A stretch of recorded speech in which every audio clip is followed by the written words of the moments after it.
ಮಸ್ಕಿ ಮಾರಲ್ದಿನಿ ಡ್ಯಾಮಿನ ಜಲಾಶಯದಿಂದ ಹೆಚ್ಚಿನ ಪ್ರಮಾಣದ ಮಸ್ಕಿ ಹಳ್ಳಕ್ಕೆ ಯಾವುದೇ ಕ್ಷಣದಲ್ಲಿ ನೀರು ಹರಿಬಿಡಲಾಗುವುದು. ಸಾರ್ವಜನಿಕರು ಹಳ್ಳದ ಕಡೆಗೆ ಹೋಗದಿರಲು ಎಚ್ಚರಿಕೆ. ಮಸ್ಕಿ ನಾಲಾ ಜಲಾಶಯ ಜಲಾನಯ ಪ್ರದೇಶದಲ್ಲಿ ನಿರಂತರ ಮಳೆಯಾಗ್ತಾ ಇದ್ದು ಜಲಾಶಯ ಪೂರ್ಣ ಪ್ರಮಾಣದಲ್ಲಿ ಭರ್ತಿಯಾಗಿದ್ದು ಪ್ರಸ್ತುತ 472.12 ಮೀಟರ್ ನೀರು ಶೇಖರಣೆಗೊಂಡಿದ್ದು ಗರಿಷ್ಠ ಪ್ರಮಾಣ ಕೂಡ 472.12 ಮೀಟರ್ ಇರುತ್ತದೆ. ಒಟ್ಟು 29 ಅಡಿ ಪ್ರಸ್ತುತ 29 ಅಡಿ ನೀರು ಸಂಗ್ರಹಣೆಗೊಂಡಿದ್ದು ಆದ ಕಾರಣ ಮಸ್ಕಿ ನಾಲಾ ಜಲಾಶಯಕ್ಕೆ ಹೆಚ್ಚುವರಿ ಒಳಹರಿವು ಹರಿದು ಬರ್ತಾ ಇದ್ದು ಹೆಚ್ಚುವರಿ ನೀರನ್ನು ಮಸ್ಕಿ ಹಳ್ಳಕ್ಕೆ ಬಿಡಲಾಗ್ತಿದೆ ಅಂತ ಪ್ರಕಟಣೆಯಲ್ಲಿ ತಿಳಿಸಲಾಗಿದೆ. ಮಾನ್ಯ ಜಿಲ್ಲಾಧಿಕಾರಿಗಳು ಹಾಗೂ ಅಧ್ಯಕ್ಷರು ವಿಪತ್ತು ನಿರ್ವಹಣಾ ಪ್ರಾಧಿಕಾರದವರ ನಿರ್ದೇಶನದಂತೆ ಮುನ್ನೆಚ್ಚರಿಕೆ ಕ್ರಮ ವಹಿಸಲು ಸಾರ್ವಜನಿಕರು ಹಾಗೂ ತಮ್ಮ ಸಾಕು ಪ್ರಾಣಿಗಳು ಕುರಿ ದನ ಮೇಯಿಸಲು ಮತ್ತು ಅನ್ಯ ದೈನದಿಂದ ಕೆಲಸಕ್ಕೆಂದು ಹಳ್ಳ ದಾಟುವ ಮೂಲಕ ಹೊಲ ಗದ್ದೆಗಳಿಗೆ ಹೋಗುವವರು ಹೋಗಬಾರದು ಮತ್ತು ಮಸ್ಕಿ ಹಳ್ಳಕ್ಕೆ ಬಿಡುವ ನೀರು ಮಸ್ಕಿ ಬಳಗಾನೂರು ಪೋತ್ನಾಳ ಮಾರ್ಗವಾಗಿ ರಾಯಚೂರು ಮಂತ್ರಾಲಯಕ್ಕೆ ಹೋಗುತ್ತದೆ. ಆದ ಕಾರಣ ಪಕ್ಕದ ಹಳ್ಳಿ ಗ್ರಾಮಗಳು ಪಟ್ಟಣದ ಗ್ರಾಮಸ್ಥರು ಯಾರೂ ಹಳ್ಳದ ಕಡೆ ಹೋಗಬಾರದು ಅಂತ ಎಚ್ಚರಿಕೆ ನೀಡಿದ್ದಾರೆ. ಪೊಲೀಸ್ ಇಲಾಖೆಗೆ ಹಾಗೂ ಮಸ್ಕಿ ಪುರಸಭೆ ಬಳಗಾನೂರು ಪಟ್ಟಣ ಪಂಚಾಯಿತಿ ಮತ್ತು ಕೆಳಭಾಗದ ಎಲ್ಲ ಗ್ರಾಮ ಪಂಚಾಯಿತಿಗಳಿಗೆ ಈ ವಿಷಯದ ಬಗ್ಗೆ ಸುದ್ದಿ ರವಾನಿಸಲಾಗಿದೆ ಅಂತ ಮಸ್ಕಿ ನಾಲಾ ಯೋಜನೆಯ ಮಸ್ಕಿ ಸಹಾಯಕ ಇಂಜಿನಿಯರ್ ಅವರು ಪತ್ರಿಕೆ ಮಾಧ್ಯಮದಲ್ಲಿ ಪ್ರಕಟಿಸಲು ಮಾಹಿತಿ ನೀಡಿದ್ದಾರೆ.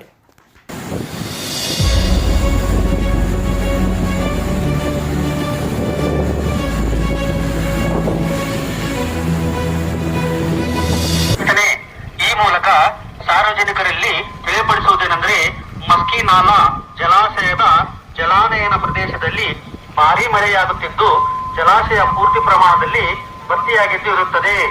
ಇನ್ನೂ ಹೆಚ್ಚಿನ ಪ್ರಮಾಣದಲ್ಲಿ ಮಿಂಚಿನ ಪ್ರವಾಹ ಬರುತ್ತಿದ್ದು ಹೆಚ್ಚುವರಿ ನೀರನ್ನು ಮಸ್ಕಿ ಹಳ್ಳಕ್ಕೆ ಬಿಡಲಾಗಬಹುದು. ಆದ್ದರಿಂದ ಹಳ್ಳದ ಹತ್ತಿರ ಇರುವ ಜನ ಹಾಗೂ ಜಾನುವಾರುಗಳು ಹಳ್ಳದ ಸಮೀಪ ಹೋಗದಂತೆ ಮುನ್ನೆಚ್ಚರಿಕೆ ಕ್ರಮ ವಹಿಸಲು ಕೋರಲಾಗಿದೆ. ಧನ್ಯವಾದಗಳು. ಮಸ್ಕಿ ಪುರಸಭೆ ಪ್ರಕಟಣೆ.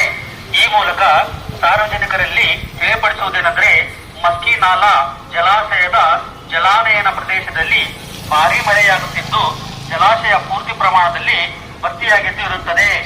ಇನ್ನೂ ಹೆಚ್ಚಿನ ಪ್ರಮಾಣದಲ್ಲಿ ಮಿಂಚಿನ ಪ್ರವಾಹ ಬರುತ್ತಿದ್ದು ಹೆಚ್ಚುವರಿ ನೀರನ್ನು ಮಸ್ಕಿ ಹಳ್ಳಕ್ಕೆ ಬಿಡಲಾಗಬಹುದು. ಆದ್ದರಿಂದ ಹಳ್ಳದ ಹತ್ತಿರ ಇರುವ ಜನ ಹಾಗೂ ಜಾನುವಾರುಗಳು ಹಳ್ಳದ ಸಮೀಪ ಹೋಗದಂತೆ ಮುನ್ನೆಚ್ಚರಿಕೆ ಕ್ರಮ ವಹಿಸಲು ಕೋರಲಾಗಿದೆ. ಧನ್ಯವಾದಗಳು. ನಮಸ್ಕಾರ ವೀಕ್ಷಕರೇ, ಇದು ನಿಮ್ಮ ಧ್ವನಿ. ಇದು ಕರ್ನಾಟಕದ ಪ್ರತಿಯೊಬ್ಬ ಪ್ರಜೆಯ ಧ್ವನಿ. ಪ್ರಜಾ ಪ್ರತಿಧ್ವನಿ ಕನ್ನಡ ಸುದ್ದಿವಾಹಿನಿ ಸಬ್ಸ್ಕ್ರೈಬ್ ಮಾಡಿ, ಶೇರ್ ಮಾಡಿ. ಪ್ರಜಾಪ್ರಭುತ್ವದ 4ನೆಯ ಅಂಗವಾಗಿರುವ ಪತ್ರಿಕೆ ಮಾಧ್ಯಮವು ಇಂದು ರಾಜ್ಯದಲ್ಲಿ ಕೆಲ ಟಿವಿ ಪತ್ರಿಕೋದ್ಯಮಗಳು ಉದ್ಯಮವಾಗಿ ಮಾನವೀಯತೆಯನ್ನ ಮರೆಯುತ್ತಿರುವ ಹಲವಾರು ಮಾಧ್ಯಮಗಳ ನಡುವೆ ಮೌಲ್ಯಯುತವಾದ ಪತ್ರಿಕಾ ಧರ್ಮವನ್ನ ಪುನರ್ ಸ್ಥಾಪಿಸುವುದು ಪ್ರಜಾಪ್ರತಿಧ್ವನಿ ಕನ್ನಡ ಸುದ್ದಿವಾಹಿನಿಯ ಮೂಲ ಉದ್ದೇಶವಾಗಿದೆ. ಸಮಾಜದ ಸ್ವಾಸ್ಥ್ಯವನ್ನ ಕಾಪಾಡುವ, ಸಮಾನತೆಯನ್ನ ಸಾರುವ, ಭ್ರಷ್ಟಾಚಾರವನ್ನ ವಿರೋಧಿಸುವ, ತುಳಿತಕ್ಕೊಳಪಟ್ಟ ಸಮುದಾಯಗಳ ಧ್ವನಿಯಾಗಿ ಅದು ಸಾಂಸ್ಕೃತಿಕ, ಧಾರ್ಮಿಕ, ಶೈಕ್ಷಣಿಕ, ಸಾಮಾಜಿಕ ದೇಶದ ಪ್ರಗತಿಗೆ ದುಡಿಯುವ ಮೂಲಕ ಸಂವಿಧಾನದ ಮೂಲ ಆಶಯಗಳನ್ನು ಉಳಿಸಲು ಪ್ರಯತ್ನಿಸುತ್ತಿರುವ ಮಾದರಿ ಪ್ರಯೋಗವೇ ಪ್ರಜಾಪ್ರತಿಧ್ವನಿ. ಇದು ಕರ್ನಾಟಕದ ಧ್ವನಿ, ಇದು ನಿಮ್ಮ ಧ್ವನಿ.